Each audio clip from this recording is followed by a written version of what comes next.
Good morning, world. I'm Steve Rao, the host of Pod and Roku TV's World Edition. I apologize for my informal dress. Been a really long weekend with lots of events. And I welcome you to this show where we talk about global affairs, innovation, a resilient economy in the midst of high interest rates. And of course, a disruptive time in politics in America, which we'll be talking about tomorrow evening on World Politics. But in the middle of two wars, requests by our president from over $100 billion in aid to Ukraine, Israel, addressing issues on the Mexican border, along with the aid to Taiwan. All this going on while we don't have a Speaker of the House. They will be voting again this week. Jim Jordan fell short, and very turbulent times economically in the midst of everything going on. We do know today, as we begin the show, that Israel Defense Forces have said that 222 people are being held hostage by Hamas, more than previously estimated, while America promised a continued flow of aid into the Gaza Strip. Keep in mind that the White House has been working with President Netanyahu, the Prime Minister, and we just don't know what a hardline Israel stance will continue to do. Sergio Massa, the candidate of Argentine's central-left Peronist coalition government, won the most votes in the first round of the presidential election. And Prabowo Subianto, the candidate of Indonesia's ruling party for next year's presidential election, picked Gibran Rabokuming Raka as his running mate. So we don't talk about Indonesia much, haven't talked about Nigeria much. We're going to try to bring back some Nigerian guests. This year we missed Nigerian Independence Day because of my fault. Got busy, but we're going to talk about that. And just a changing world all over the world. Things are just really, really disruptive.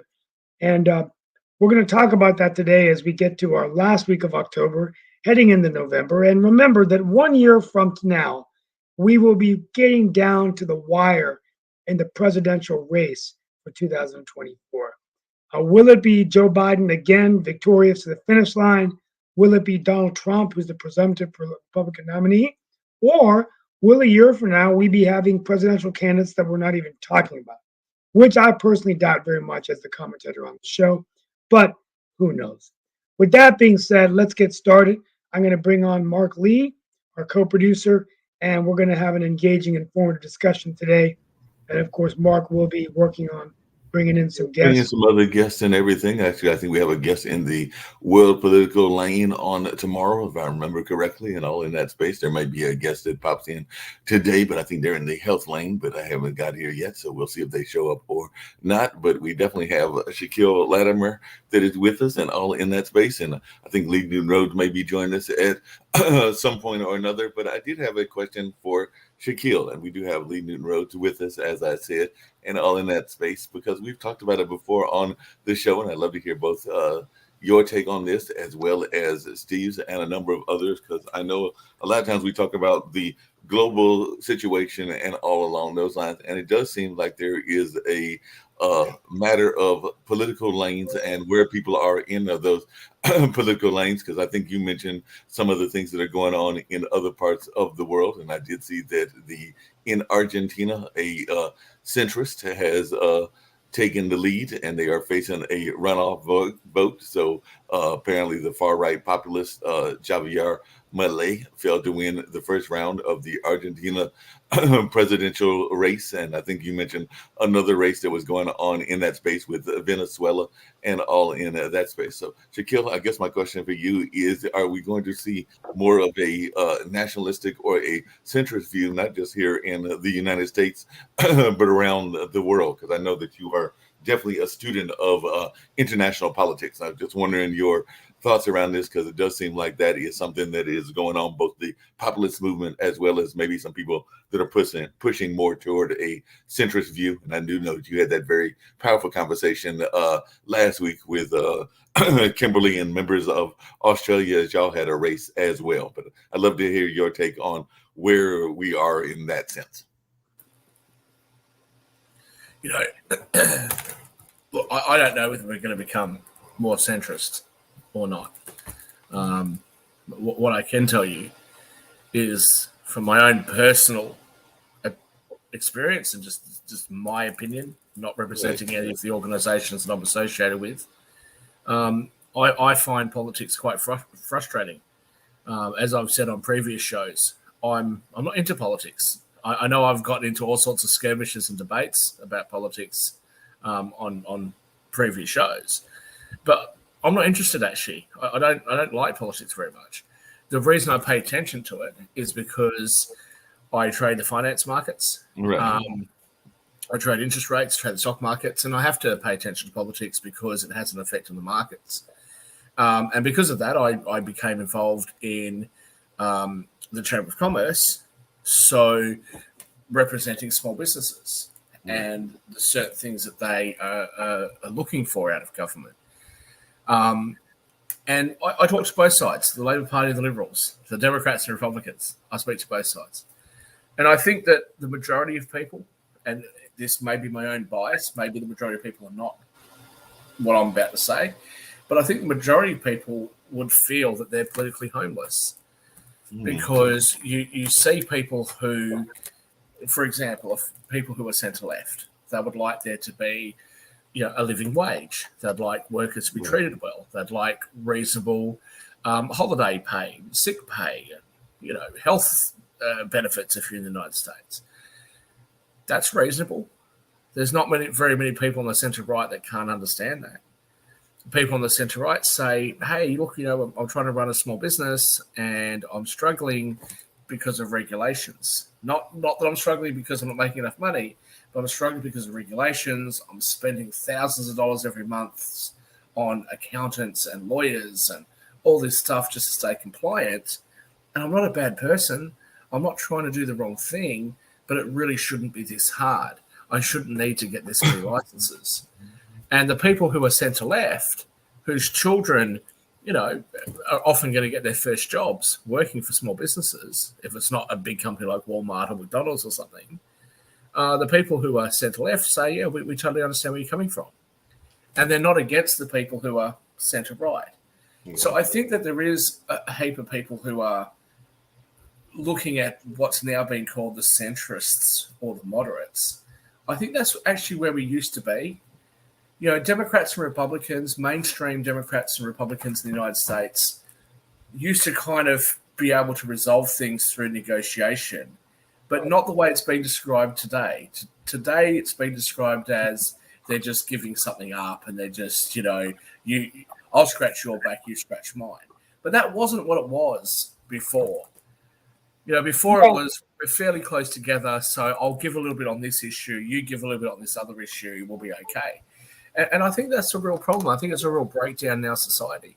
So, sorry to dominate the time here, I'll just address the issue with Australia. So we had a referendum on a thing called The Voice. And the left and the right are both arguing different points now that it's over. The no vote was successful. I actually didn't end up voting because I was overseas. I was going to vote, but I didn't realise that the embassy in the country that I'm in was actually closed on the day. It previously indicated that it was open. But regardless, I know how I would have voted, and I'm not going to say how I would have voted. I've deliberately not said how I would have voted. I think most people can guess, and most people will assume how I would have voted, but it's not really relevant. We have an issue in Australia with our Indigenous or First Nations people. We've co-opted that term for the United States and more especially Canada. We have an issue there. It needs to be addressed.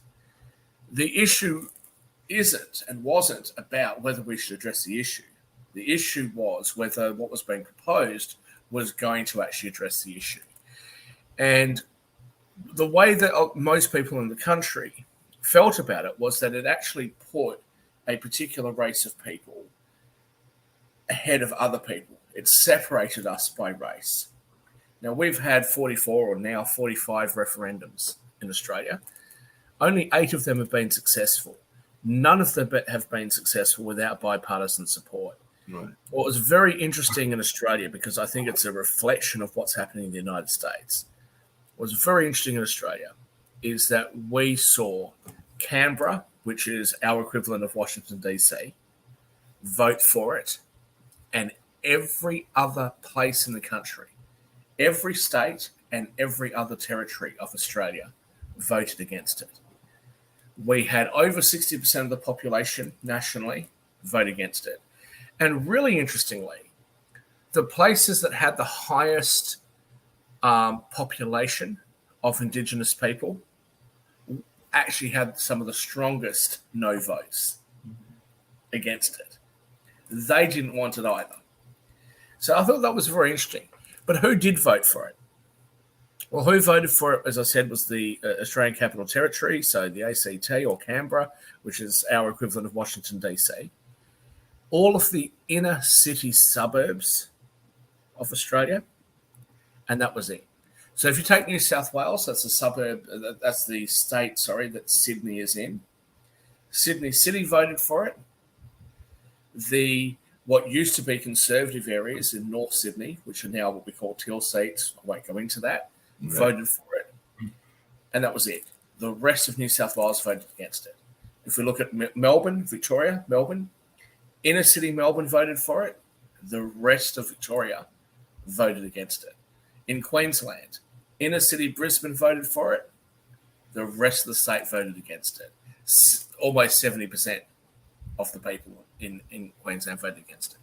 And I can go on, but I won't bore you with the rest. Just out of curiosity, I think that shows a real disconnect in politics around the Western world between what people in the inner cities are thinking and wanting and what everybody else wants. And one thing I will say on behalf of the people in the cities, the so-called woke left, is that I don't actually think the so-called wokesters hate the rest of the country. I think that there's just a significant disconnect. I think that they're not seeing each other. They're not understanding each other, and they're not understanding the issues. And I think that we should bridge that gap. I love you've really given a great, I've never heard that word as a commentator, and I'm really going to give you a shout out, the political homeless. I think that was one of the wisest things Shaquille has ever said, because I think as someone that's in politics, I think that's where a lot of people are. They feel homeless. They don't feel represented by their parties. They feel shamed that they're not one side or the other. And, I don't understand it. I mean, even in North Carolina, a majority of the voters are unaffiliated. That's the largest political party. Yet the only ones that can win the nominations are those that are usually from the extreme right or extreme left. Now, and this is, you take it at the state, take it nationally, and, what does this mean for the future of American politics? Are we at a tipping point, right? Or are we going to continue down this mode? We're still 3 votes, no speaker, cannot, the Constitution of the United States, which I read it every night before I go to bed. Article 1 says that you shall have a Congress of the United States. Well, you can't have a Congress without a speaker. And we don't have a Speaker of the House right now, right? I call us, Shaquille, and for those of you, I want to throw this power. Is America a dysfunctional superpower? Right. Can I just say a couple of things? Thank you. The Republicans are not my country, not my monkey, not my circus. However, if I'm invited to make comment on your country's politics, the Republicans have got to be out of their bloody mind carrying on the way they are, because they're in the hot seat to win the presidency, to win the Senate, and to win the House of Representatives, and then they start playing these games. No, this has got to be a big Shaquille along those same lines. One sec. Yeah. This has got to be a huge turnoff for the people. But I just want to come back to the politically homeless issue for a second. So I don't make any secret of the fact that I'm not a fan of the institution of policing. Mhm. I'm also a Republican, not Republican as far as Republican and Democrat in the United States. Republican as in, I don't think that a foreign-born person should be the head of state, symbolically or otherwise, and have veto powers over our parliament in Australia and Canada and even in the UK. Okay, but that's my personal opinion. And when I'm in the UK, especially in London and Mayfair, where I normally hang out, that's a really unpopular opinion. But that's my opinion, okay? Take it or leave it, whatever. It's your opinion, Shaquille, but just really quickly. Just one second, mate, sorry.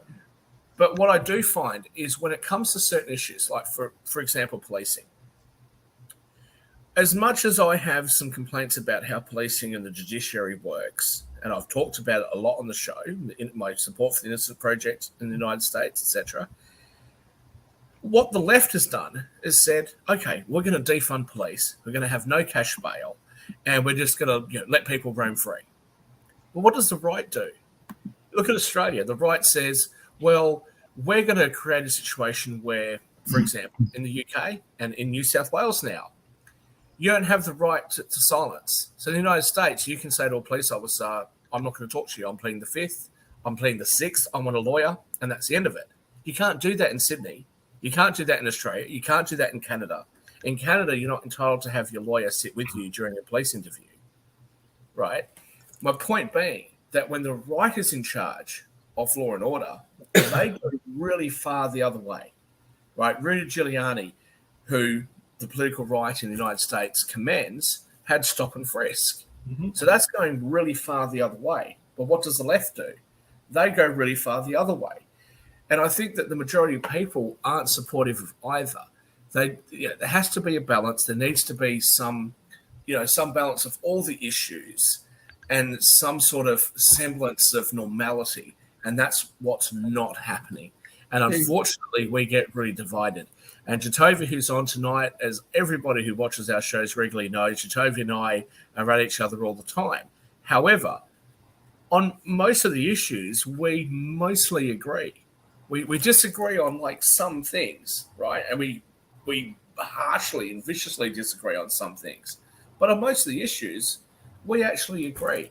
And it's because of politics, it's because of how much it's drummed up that people are so divided. And at that, I'll be quiet. No, and Shaquille, one of the questions I was going to ask you, but I'll raise it to everybody because I don't know enough about Australian politics to answer this question and everything. But here in the U.S., we've seen a lot of corporate dollars kind of influence the direction of the conversation and all along those lines. So I was wondering, were there any, even on that yes and no vote, were there any major corporations that were throwing their money behind the that particular issue? I think you call it the Voice or something like that. And because I know that here, that's one of the complaints that people have is that a lot of times corporations are putting their money where their mouth is to some degree, but sometimes they might not even be putting their money where their constituents are. We saw that somewhat with Budweiser, and we've seen that with others as well. But I don't know enough about Australian business. You're in the Australian business lane, so did we see a lot of Australians throw their money into this very pivotal campaign conversation? So every major Australian corporation threw its money behind the Yes campaign. Now, Qantas is our biggest airline. They're the equivalent of American Airlines or United Airlines, something like that. They're Australia's biggest airline. We only have two major airlines in Australia. They're the biggest one of them. And what they did was they said, we will fly all Yes campaigners around the country free, but not the No campaigners. So they took a political stance. And again, I personally think that that's wrong. Even if that situation was reversed and they said we will fly all no campaigners around, and we won't fly, and the Yes campaigners have to pay for it. I'm not telling you where I stand on the issue. Even if the situation was reversed, I think that's wrong. I don't actually think that companies should be spending their shareholders' money on political campaigns that don't directly affect their business, right? So if an airline like Qantas many years ago had some issues with unions, and they continue to actually have issues with unions, as most airlines around the world do, in relation to pay and things like that. If the airline wants to spend its money on advertising to lobby against what the unions are trying to do, fair enough. Whether you agree with them or not, fair enough, because they're acting in their own interests. That's fair enough. But why do you want to get involved in a political issue? It doesn't make sense. And I think that this causes a lot of damage because people who aren't supportive of the thing that you're going for are going to feel very ostracized, and you shouldn't do that. It's really important you should do that. The other thing that you shouldn't do is we've seen BlackRock, an American company, come into Australia and start to impose, for lack of better words, I know Jatovia is going to grimace at this, the woke agenda into Australia. But see, the problem with that is that in the United States, whether I agree or not, there is a lot of validity to why you would want to support African Americans, black people in the United States into education and into jobs. Whether I agree with it or not, it's not the point. But there's some validity to that because you guys have the history of slavery. There's a major overhang of that. Civil rights happened in 1965. My mother was a toddler when that was going on. So it's not that long ago in your history. But that's not necessarily the case in other countries. And so when that kind of race-based or skin color-based agenda is pushed on other countries, it can actually have an adverse effect. And New Zealand is a perfect example of that, where they tried to promote the local Maoris. And not only has that party just had one of the worst electoral defeats in Labor Party history, but it wasn't even supported by the Maoris. And it's the same thing with The Voice in Australia. It was heavily supported by inner city, rich, liberal white people, whilst the most prominent campaigners against it were Indigenous campaigners, Senator Jacinta Price and former Senator Warren Mundine. They were the biggest campaigners against it. And all they got was criticism from rich, white, inner-city liberals telling them that they were race traitors. This doesn't work, and this is why people are left. You should kill along those same lines, and I'd love to hear maybe Jatovi's thoughts on this as well, and anybody else that wants to jump in. Jatovia to chime in. Michael, let's get shots at Jatovia. Yeah, I was going to throw something to Jatovia and everything, Steve. But one of the things that Shaquille just mentioned, and I've heard this before, I even heard it in the 60s and the 70s when I was definitely a youngster as well, and everything, with this notion of the white liberal and the white liberal having some thoughts around certain issues, whether it's around race or whether it's around criminalization or a number of other things. But one thing that happens in my mind is that there is a double standard. Like I said, we know that drugs is a major problem in society, both in Australia and around the world. But I don't know that it is more prevalent in, say, the inner city than it is in the suburbs and everything. But the suburb kids are maybe able to get away with it a little bit more and everything, and all in that space, because law enforcement may not be looking for, say, the cocaine as much as they're looking for the crack and everything in that space. I'm just using that as a example. So, I mean, that's something I've heard for years, that there is definitely a double standard in our judicial system. So, Jatovia, any thoughts around that? Because that is something that I've heard for a number of years. I mean, yes, there's always been a double standard in dealing with the statistics, the history written on it.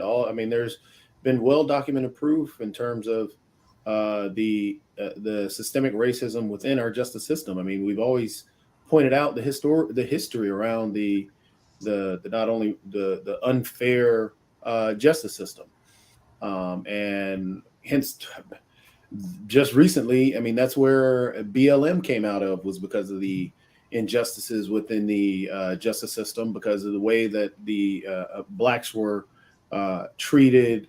How cops, the interactions with police officers and the black community was always different than the interactions within other communities.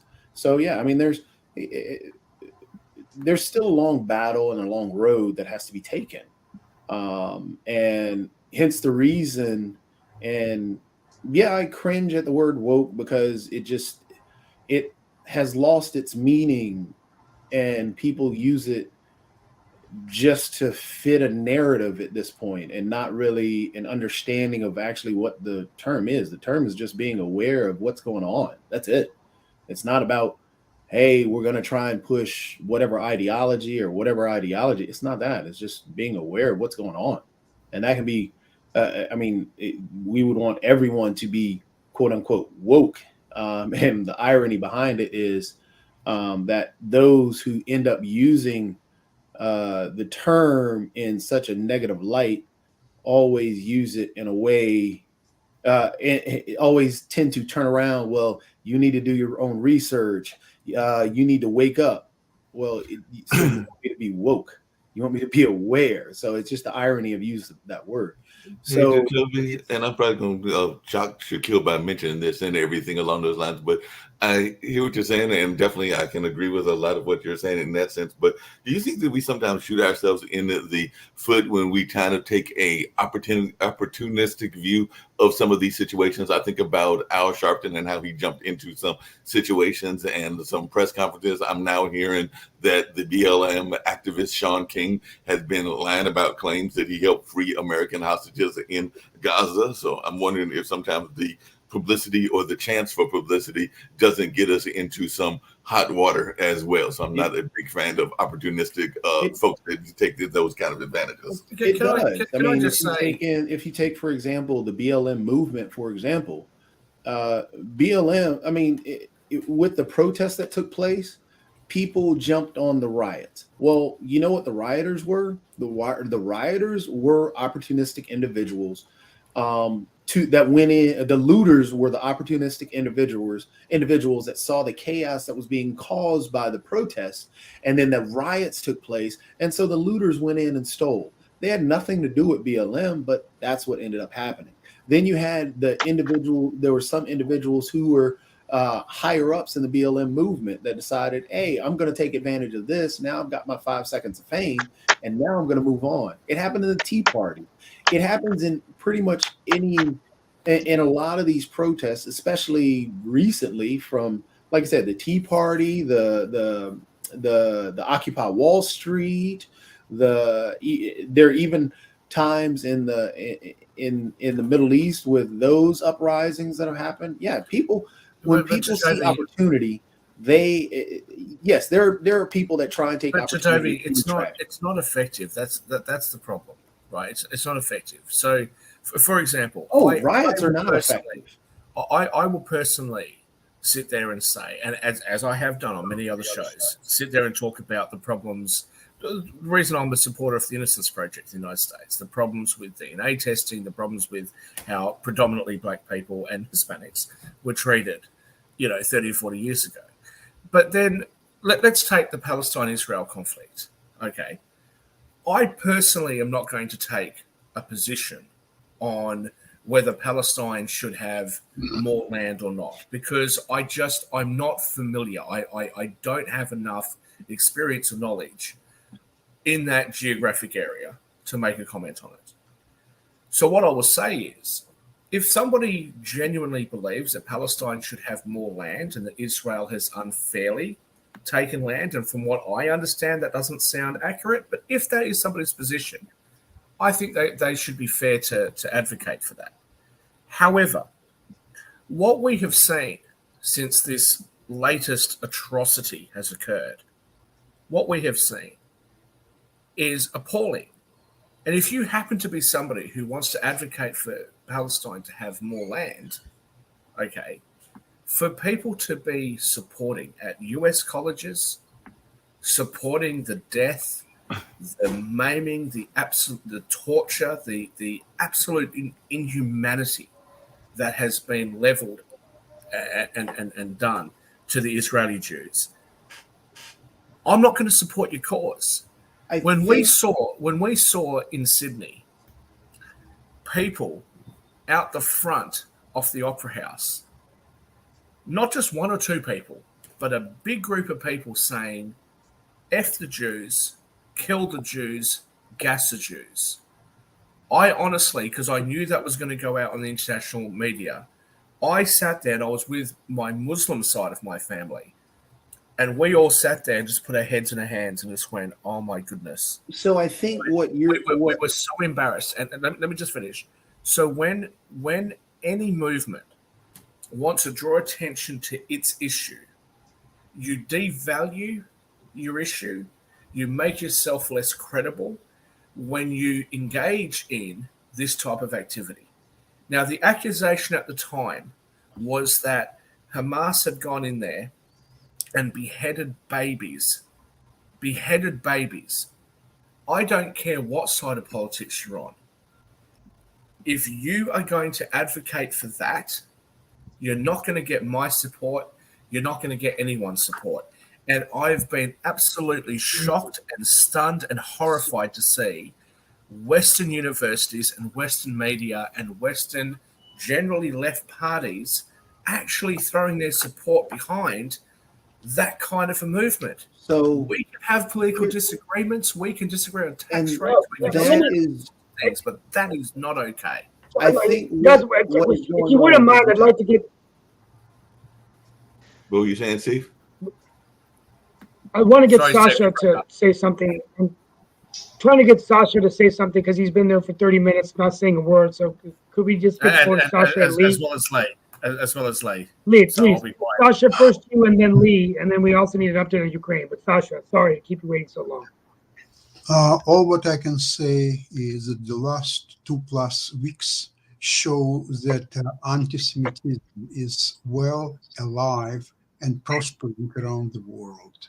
Because of these circumstances, by the way, not everything what you see on TV screens, on CNN and other networks, they don't show even a scratch of atrocities what really have happened in Israel on October 7th. They show just a tiny bit, maybe less than 10%, actually. Let's put it this way.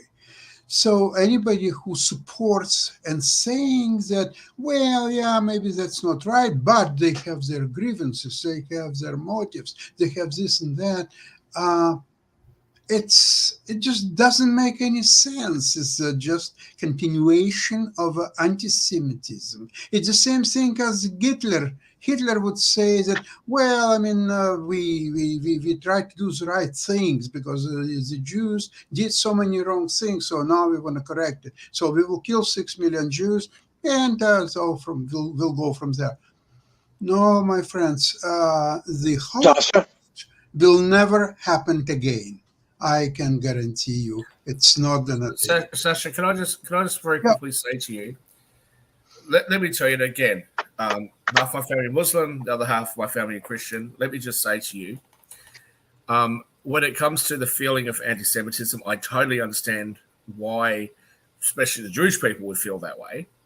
What I will say though is, I have been saying, and I think all of us have been saying, that mainstream media does not really reflect what mainstream people think and feel.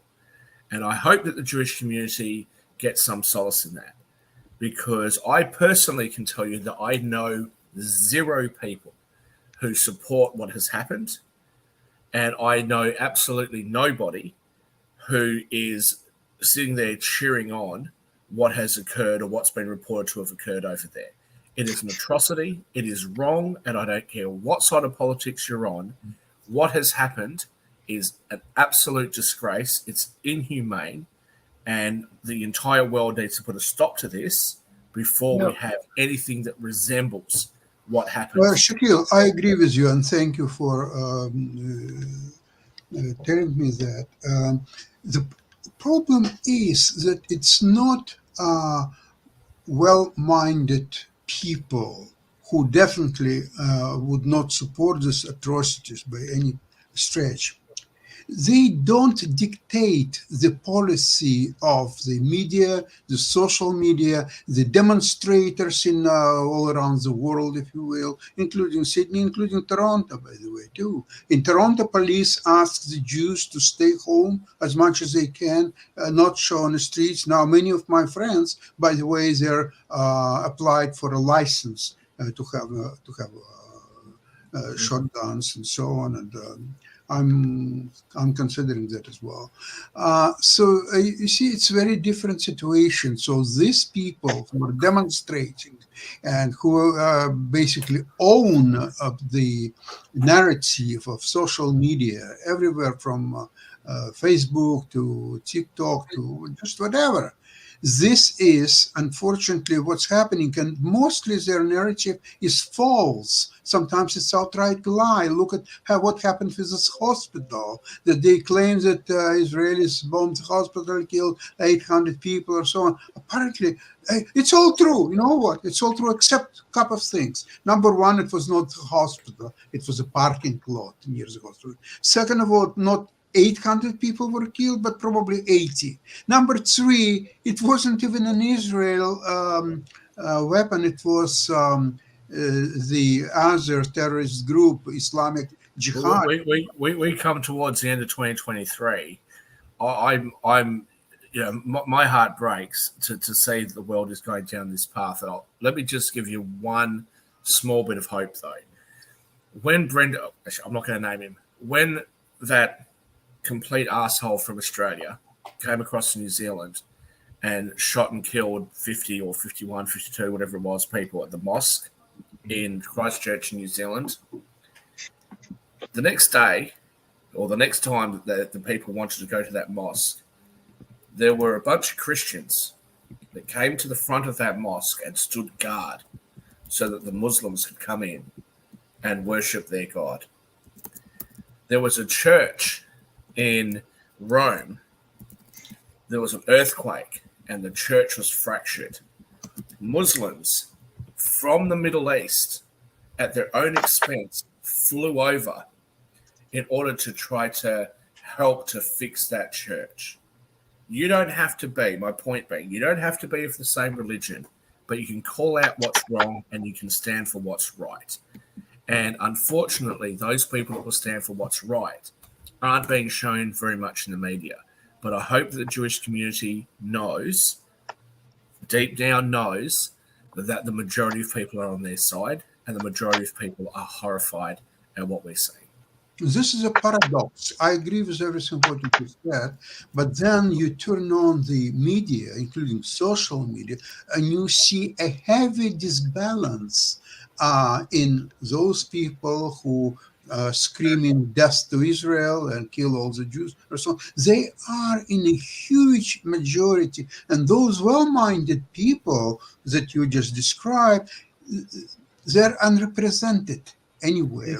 Sasha, I think Sasha, because those well-minded people don't bother to try to show how well-minded they are in social media.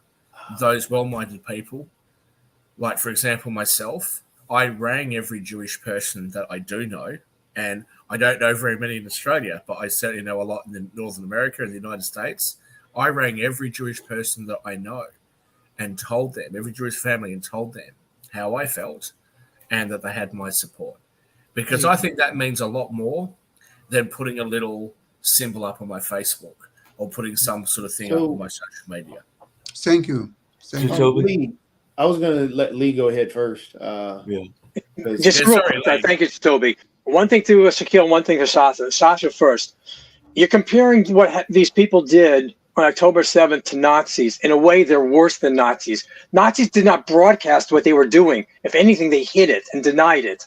These people were proud. They used GoPros and they filmed it on social media while they were doing it, live streaming. And to Shaquille, I'm not convinced. You're telling me all the people you know condemned what Hamas did. I'm not convinced in the United States, in the House of Congress, if they would take a vote on this, you would get absolutely everybody agreeing that what they did was horrific. I think some people would justify it or say present or just wouldn't vote, which is pathetic. No, No, Lee, I agree with you, and that's something actually that we're battling with in Australia, is that we have seen politicians, not only have politicians come out in support of Hamas, but we've actually seen some politicians in Australia and New Zealand, but I'm not going to bring New Zealand into it, I'll just talk about my own country. We have seen politicians actually move a motion in the Parliament, in the House of Representatives, in support of Hamas. Now, it was defeated, but it's not the point. It's not the point. And that's why I sort of gave that preamble. Even if you believed, I don't believe this, but I'm just trying to give credit to the other side. Even if you believed that Israel has taken too much land and more land and more rights should be given to the Palestinians, even if that was your belief, that's a political argument. We can have that argument. We can have that debate. And even after all these decades of not being able to resolve it, maybe we can work something out. But for this level of violence to be shown to the Jewish people is disgraceful. And we have to be honest about the issue. Okay. So, the issue is that Israel has, for the entirety of its modern history, offered land for peace, has offered every single concession it can offer for peace, and it's been turned down. Now, I do in my heart believe Shaquille, not only has it been turned down, but no counter offer, may I add, by Camp David.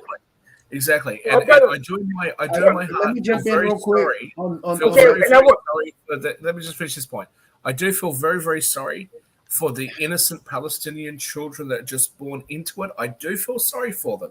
But at the end of the day, you cannot have a position where you say, we will, one, we don't recognize Israel, we will not negotiate with Israel, and we want death to all Israelis and all Jews. And we will not move from that point. You can't negotiate from that starting point. And this has been going on for decades with the support of the Middle East. Shaquille, I would like the to. Middle Eastern countries I was just going to jump in. Don't give a shit about. Hold on a second, Just a second. And just last point. Why does Yasser Arafat? How is he a billionaire when he dies, and his children are worth hundreds of millions of dollars, and the everyday Palestinian doesn't have 10 cents to rub together? How does that happen? Shaquille, Yasser Arafat is one of the most successful freedom fighters in the world. $2 billion plus. That's by far he's the most successful. Well, he won a lot of freedom for himself, didn't he? So, yeah, but that's not jump in real quick. Just want to jump in real quick. This is where a lot. Let me just complete what just Shaquille said. There were two cases, though, that there was agreement that lasts now for well over 50 years. One is Egypt. Another one is Jordan. Egypt lost Yom Kippur War in 73. Sadat came over to Jerusalem to meet Golda. And he said, yes, Israel is there to stay. I recognize State of Israel 100%. And that created a lasting peace, which lasts even today. Same as Jordan, a little bit later, but Jordan did the same thing. They recognized fully the State of Israel. So here is an example, a fate of two countries, Jordan and Egypt, that recognized Israel, and there were no more wars, no more fights. And there are other organizations like Hamas and others who declare they want to say the Palestinian from the river to the sea. River is the Jordan, the sea is the Mediterranean Sea. So there is a Palestinian state and nothing else, no Israeli state, nothing. This is a creation of a problem. This white that's extremist view and everything. I was going to jump in real quick. This is where we have a problem. Wants to defeat the other one. How you can Hold on a see second. solution. Hold on a second. Sasha, definitely want to hear from Jacoby because Jacoby had something he wanted to chime in on as well. So Must be very important. though. After Jacoby, let's go to Lee, please. Yes, I was going to do that. So just to kind of culminate, because each of you were saying the exact same thing. But just to start off, I'll start off with Shaq because he talked about the different riots and so on and so forth. Again, we're in agreement that riots don't work, but that's not what protests are. Protests are not riots. Protests are not looting. Protests work. Protests are literally supposed to make you uncomfortable just so you recognize the actual issue. Riots are a completely different thing. That's I think it was MLK that talked about violence without action. And that's the whole point. Riots are just violence without no point, without action, without any purpose at the end. Protests are completely different. Protests are actually supposed to be driving a point, driving a message. And to do so, yes, that's where stopping traffic comes into play, a whole bunch of other things. Even Colin Kaepernick started a silent protest, but people got outraged over the whole and misconstrued the whole thing and took that whole, what he was saying, ignored it and pushed it a different way. It's the same thing that went on with woke. It's something that easily done if people just don't actually try and listen to what the protest is. If your protest over doesn't work, don't attack people for not accepting that your protest doesn't work. Accept that your message isn't getting through and change your way of messaging. I don't know about the attacking. Again, you get into the violence without action. No, I'm not getting. I'm not and you get into the if people aren't responsive. Let me continue on. If people aren't responsive to your protest, I'll get to what you're talking about. Let me continue on. Folks, I've got to leave for a meeting. I just want to just with one final point, if you wouldn't mind, and close out on my end, and I'll be back tomorrow. But one thing that I wanted to bring up, and maybe we'll talk about tomorrow, is I was very disturbed from hearing from Mr. Sharkey, who was a prisoner in Iran for 5 years, and very moving to hear how he was tortured and by the Iranians. And it really made me wonder about negotiating with the Iranians on a nuclear deal. Are the Iranians tied to Hamas? And quite frankly, many of you are going to be shocked to hear this, but was President Trump correct in his assessment of Iran, right? Because you watch this documentary. So I just want to go back to what Shaquille Latimer said. I think that we in no way, in my opinion, should ever have anything to do with anything that's killing and beheading innocent people and torturing anyone around the world, particularly, and in this case, an American citizen. An American who was in Iran to visit family and learn about his roots, was taken against his will, tortured, beaten, put in fear of his life for 5 years, right? And I just think that's something we can talk about even on World Politics, Mark, about the future of the world. I'm going to leave you guys. I'll be back tomorrow. We're also going to talk about Manufacturing Month. Last week was Manufacturing Week. About manufacturing and whether jobs are coming back in America. Perhaps Trump and Biden are in agreement on that issue. And I wanted, former President Trump was like, we're going to make America great. We're going to bring back jobs. Of course, they're in agreement with the issue because it's terrible for America. It's terrible for America. Let's talk about that tomorrow. Well, Let's talk about that tomorrow. But thank you so much for everything. Be safe wherever you are, and I'll talk to you tomorrow. Bye. Take care, Steve. Good and everything. Jatavi, let me just use permission. Permission to use an analogy. Let me finish my point. Yeah, okay. So permission. This is where we get into the battles because I can't finish my point because honestly, you would probably agree with what I'm saying. So with protest, again, arguing back and forth, and then getting to a point where it's a giant dispute. That's where we get into the problem because both sides forget about talking. That brings in your college discussion, where colleges are supposed to be free and open for discussion, but we haven't taken advantage of that. So therefore, you do have kids on there that go to the extremes, which what you're talking about, but you have most of the kids not doing that. And we have to have an outlet for the people to share their outrage. For example, the Palestinian Americans who feel empathy for those Palestinians being killed and not being recognized or not being said anything about. Shaq, you can't shake your head because honestly, let me finish. Last week, you actually were okay with Rashida Tlaib getting outraged and yelling and feeling empathy for the Palestinian No, I'm people not okay because with she's that. Palestinian. No, I'm So not okay with again, that. No, I'm not okay with that. you when literally was I said that last show. That's not what I said last show at all. Don't mischaracterize what I said at all. That's not what I said at all last show. So again, I'll finish my point, then you can dispute and go on this tirade against me because that's what you I'm do. not going to go on a tirade against you. But So that's again, not what the I said. Palestinian people, there should be Palestinian Americans and so on and so forth. Nobody is supporting Hamas. So as much as we keep That's saying not true, Toby. That is not true. it is, let me think. Hang on, because I want Nobody to respond in to Congress to is this out there diatribe. saying It's Hamas true. was justified. Who said Hamas was justified?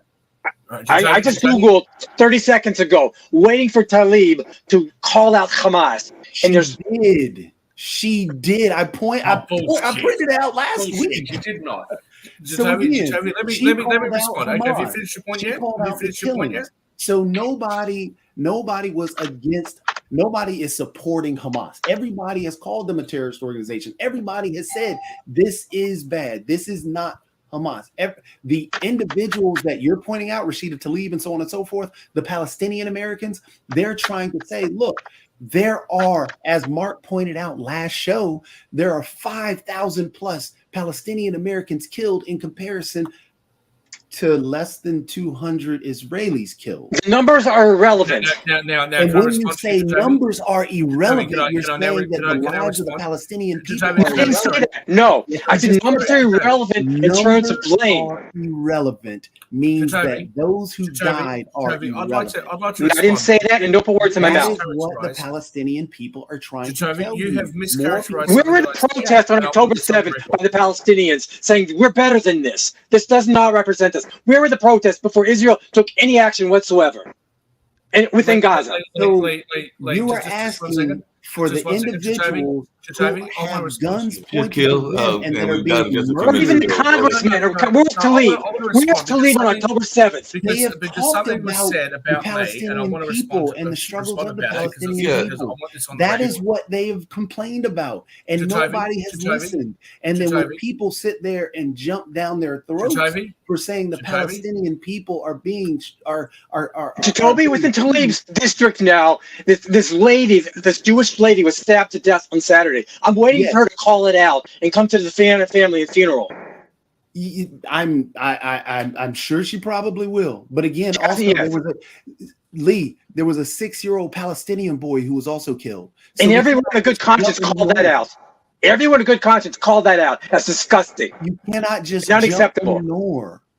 So that is the problem that the Palestinian people are protesting. No. about. I'd like to say something, Jacoby. I'd like to say Go ahead. something. Lately, Go if you ahead, just give me a second, I Go want to ahead. say something. Because, Jacoby, you have completely mischaracterized and misquoted something that I said, and I'm going to repeat what I said previously because I want it on the record. Okay? I never, ever supported what has happened in what the Palestinians, what Hamas has done in Israel. Nobody says you did. I never supported that.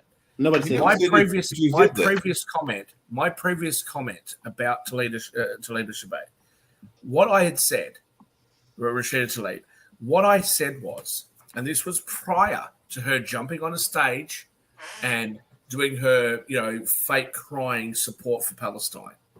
What She's I said Palestinian. was, Why are you saying she's what I fake what I crying? Don't do that. what I said was, Jatovi, what I said was that when Fox News, straight after this had occurred, put a camera and a microphone in her face and asked her for a comment, and she didn't give a comment. She just walked past them and jumped in the elevator without making a comment, and they were giving her a hard time on Fox News and other right-wing media. I said I thought that was a little bit unfair because she's Palestinian. She doesn't know all the information at that particular point, and probably she just wanted to not say anything until she knew more about it. And I thought the way that they had depicted her was unfair. At that particular moment, she hadn't said a word about it. And they were having a go at somebody who was the only, or is the only, Palestinian American who sits in Congress. And I thought that that was a cheap shot by conservative and right-wing media. That's what I said. What she has said since then, I absolutely denounce. Absolutely, unequivocally denounce. Her sitting there crying, talking about Palestine, and the comments that you've just made in your speech just then, your comment or in your comments just then about what's happening in Palestine, I don't care. You don't care about the Palestinian people dying? No, that's not what I said. I don't care if people believe that Palestine should have more land or that Palestine have been treated unfairly by Israel. If that's their belief, they are free to advocate that belief. But you do not advocate for that belief by inflicting, by parasailing in to a music festival. Nobody condoned that. So you jump into that already the problem. No one condoned that, Shaq.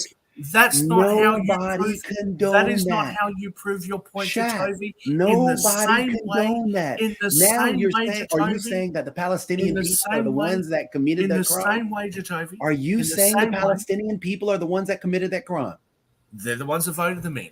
But so now you're saying that the Palestinian people are domestic terrorists or terrorist organizations. Are you saying that the Palestinian people are a terrorist organization? If you stop asking the same question over and over, in the same way, Jacoby, in the same way, Hamas did that. You don't say Palestinian people did that. Did you want me to answer or not? In the same way that when people who support people of color, apparently people who support me, right, sit there and enact violence against war vets, okay, I don't think that helps. I don't think that represents our views. Again, you're saying that if you want to advocate for the advancement of a particular group of people, can you say that it was Hamas and not the Palestinian without people? Resorting to violence? Can you say it was Hamas and not the Palestinian people that did this? Jatovi, I'm not even going to enter into one of your ridiculous arguments. You cannot say what happened that it was Hamas what that happened did this. There was You're saying that it's the Palestinian people. Hold on a second, because I know we're winding down. Hold on a second. And Mark, I just got a question for Jatovi. Now, let me finish my answer. Jatovi, what has happened over there is an absolute disgrace. Exactly. And I'm not even going to. Let me finish my answer. I'm not even going to enter into some sort of debate with you about it because you are so progressive. You are so progressive and so fucked in the head that you will support anything to delineate between Hamas and the Palestinian people. Because your side of politics will sit there and turn a blind eye. You can't even. And that's part of the problem. And that's where you're talking about the protests and the riots.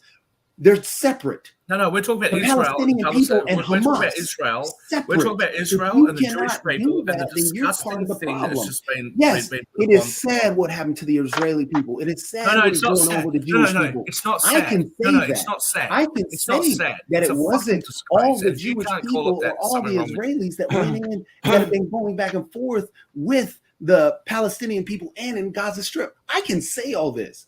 My thing is about the humanity of the whole thing and not dealing with this whole, hey, I'm going to pick and choose sides. No, the Palestinian death is just as sad as an Israeli death to me.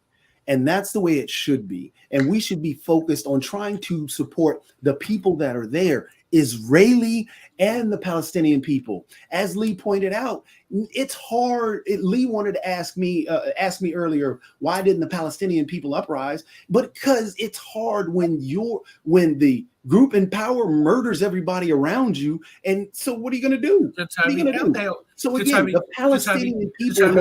We got. Let me respond to you. Let me respond to you. Let me respond to you. Let me respond to you. With all due respect to you, Toby, let me just finish my response before you jump in. With all due respect to you, how the hell would you know?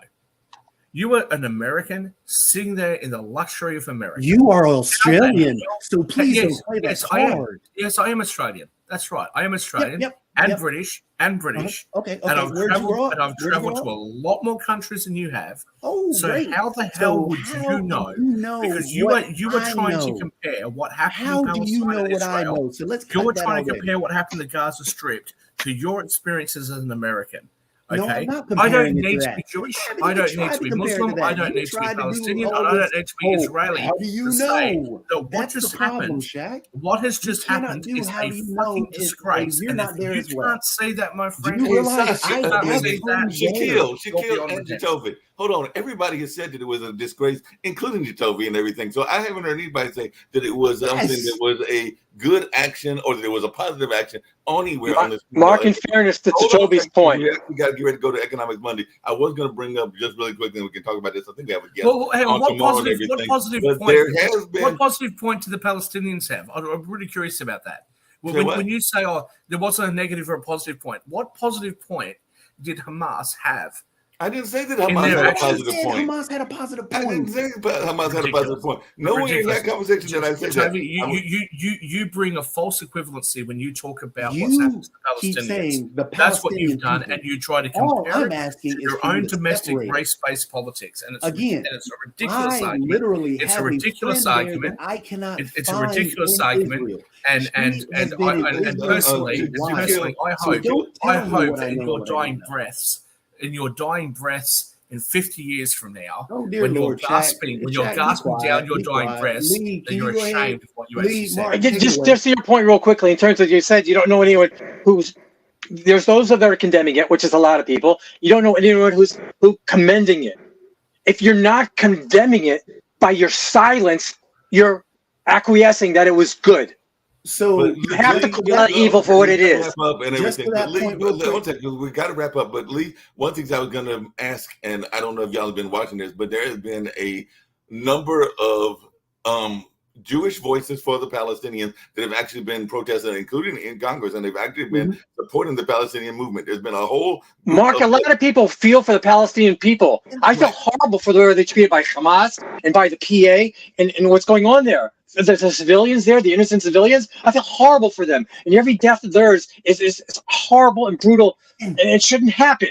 But unfortunately, right now, I was going to get to, and maybe we could get to the media on the media show. But I do sometimes think that there is, y'all were talking about paradoxes. There is another paradox that is existing as well, and maybe we can get to it on the media show. Because if you study the civil rights, and I definitely study the civil rights, I know that Jacoby did to some degree as well, and everything. Then one of the complaints about media, and I mean the overall arching part of media, was that it had a very heavy Jewish influence, whether that was Hollywood or whether that was the news stations and a number of other things. So is there some complicity by our media in the way that they are doing the coverage? Because that has always been something that has been perceived ever since the 60s and the 70s, and that is still out there, that there is a very heavy Jewish influence within our media. So is there some complicity in the way that they're doing that? There's a very heavy liberal leftists are leaning into it, that you would go and you would take the word of a terrorist organization before you even know the facts. So I think, how is that happening? This is where the fog of war, the confusion, everybody irate and button heads gets into play, and we don't. Which is why you shouldn't take anyone's word for it. Just take the facts. And this is where I think we butt heads and run into problems, which I wish we would listen and go for the empathetic route more so than the hey. Jacoby, just real quickly, when you're talking about the empathetic route, I'm on board with you 100%. I really want to give you a big hug. I really do. What I would like to see is Rashida Tlaib, say, reach out with an olive branch. I don't see her doing that. I would love her to do that. So I think her first quote was, "I grieve the Palestinian and Israeli lives lost yesterday, today, and every day. I am determined as ever to fight for a just future where everyone can live in peace." So why doesn't she sit down and break bread with a Chuck Schumer from her own party? Lee, this is where I think a lot of the "they must do it my way or I won't accept it" goes. And this is what I wish we would get just out talking to each other. I don't see even within the Democratic Party talking to each other. For example, Rashida Tlaib has condemned violence. Rashida Tlaib has asked for peace. Rashida Tlaib has fought for her people, the Palestinian people. She shows more empathy towards there. But people want her to say it a particular way. The Palestinian people in the U.S., there's not a majority, so she has to say it a particular way. She's an American Congresswoman, is she not? Yes, she's an American Congresswoman. Right. So we have Americans who are captive now, right? Hold on, Lee. That's my point. She's an American Congresswoman, so she has to say what exactly? She has people, Americans who are hostages. Hold on. She should say, release the hostages. Release the hostages. Listen, what am I missing? What I'm asking you is my point. We want her to say things a particular way. We do not all deal with grief, anger, love, any emotion in the same fashion. We don't.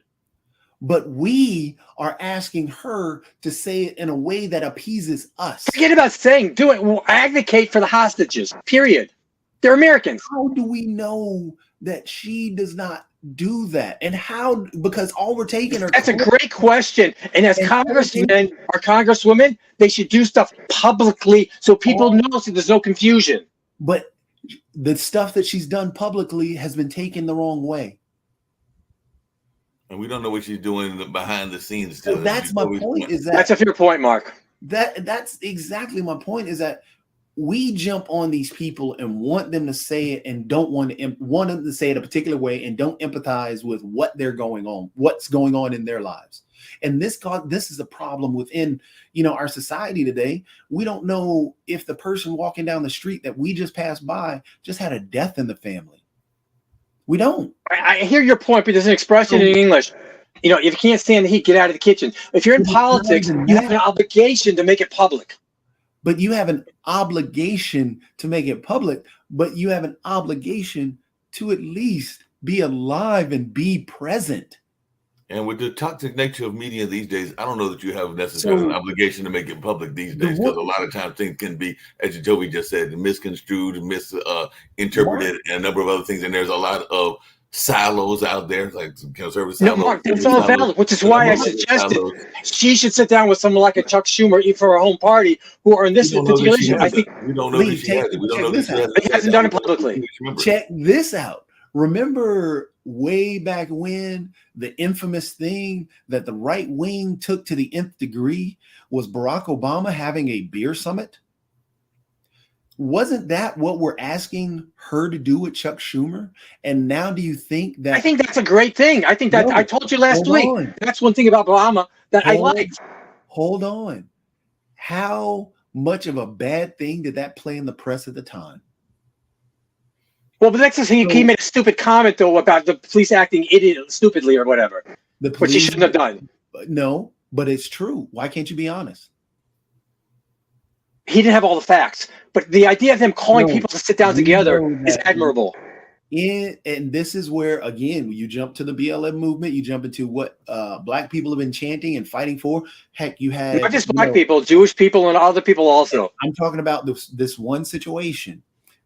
How this one police officer went after this doctor in his home. So they had a beer summit to get an understanding of how you can misconstrue and how sometimes, yes, police act stupid. I understand, but when we're not there, we don't have all the facts, especially if we're present, we should hold judgment. For the beer summit, we were there. But the thing was, the beer summit in the media, and this was the right-wing media, which is louder and more prominent than actually. And as much as people say, well, the liberals own the media, that is factually untrue, because most media is owned by conservative ownerships. And the biggest viewed media is Fox News. So the mainstream media is actually right-wing more so than left-wing. Rush Limbaugh had the #1 radio station. So right-leaning media is actually the most prominent media, and that's just a fact in the U.S. Owners up and down the East Coast and even on the West Coast that own the local media areas are usually conservative media groups that own these. So it's factually speaking that right-wing leaning owns the media. But what played with the beer summit after it was exactly what you're asking Rashida Tlaib and Chuck Schumer to do, it played as a negative thing. Barack Obama couldn't even wear a tan suit. And guess what? He couldn't wear jeans. If you look at everything that Biden is doing, Biden, he's being drugged in the media for his age. Trump is roughly the same age. He's being drugged in the media for falling. Trump fell. Tommy Tuberville fell. All these other, Mitch McConnell fell. All these other individuals fell. If you look at Nancy Pelosi, her husband was abused, was attacked physically. In the right-wing media, and actually the majority of the media, it didn't really get the play or the sympathy for Nancy Pelosi because the right hates Nancy Pelosi. So therefore, the media slanted that story to make it where, oh, well, it happened. And it wasn't a sad, disturbing thing that happened. So I'm not saying that that left-wing media doesn't do it. Left-wing media does it as well.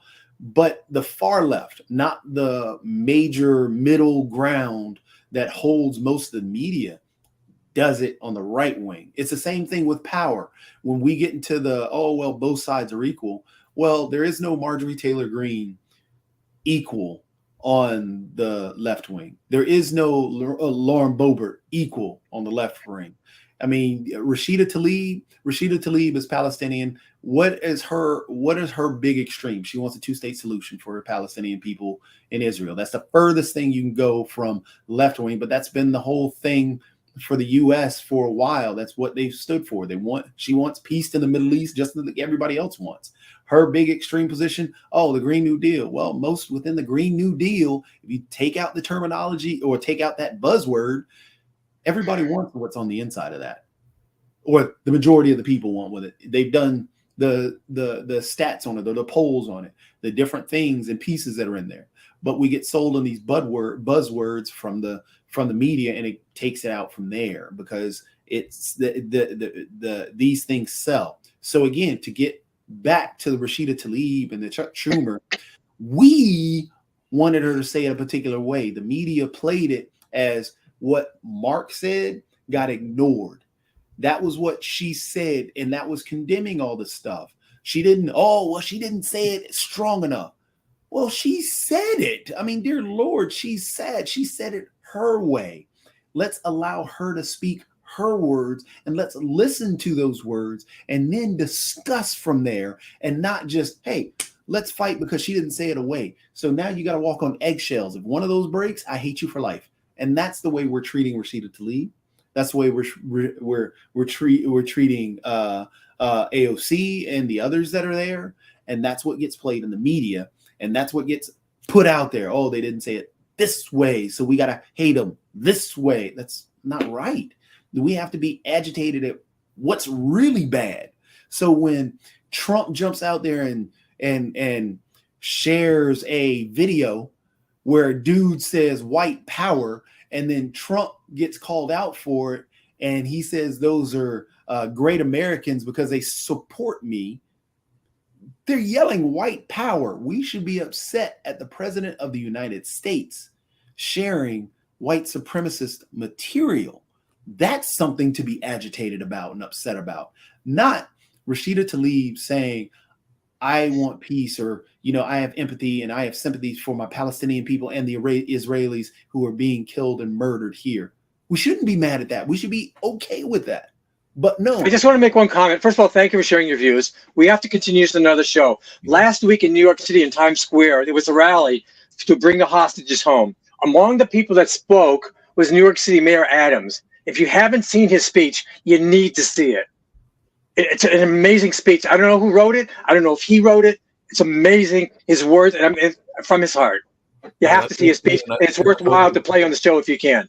Yeah, maybe we'll get down. I know we got a guest, I think, tomorrow that's in this political lane. Regardless of what you think of Mayor Adams. We'll do it either tomorrow or on Wednesday or Thursday, because I got to remember when that guest is coming in. But I also saw that it was very moving, and I only saw that part of what President Biden said, because he was definitely condemning both the anti-Semitic views, but he was also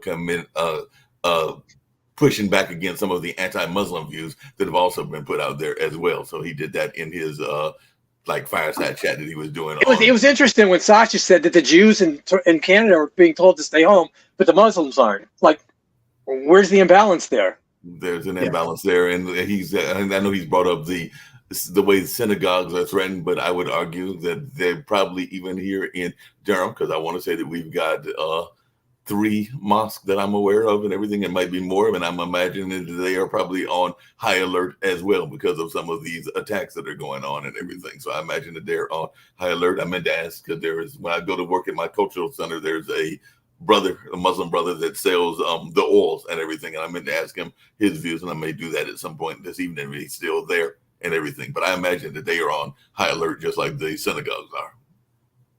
Yeah. To be continued. Yeah, it's just, we're in a sad state right now, and this is why I just want us to talk.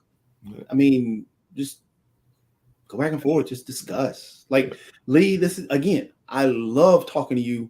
We have completely different positions on a lot of stuff. Not on everything, but a lot, but not on everything.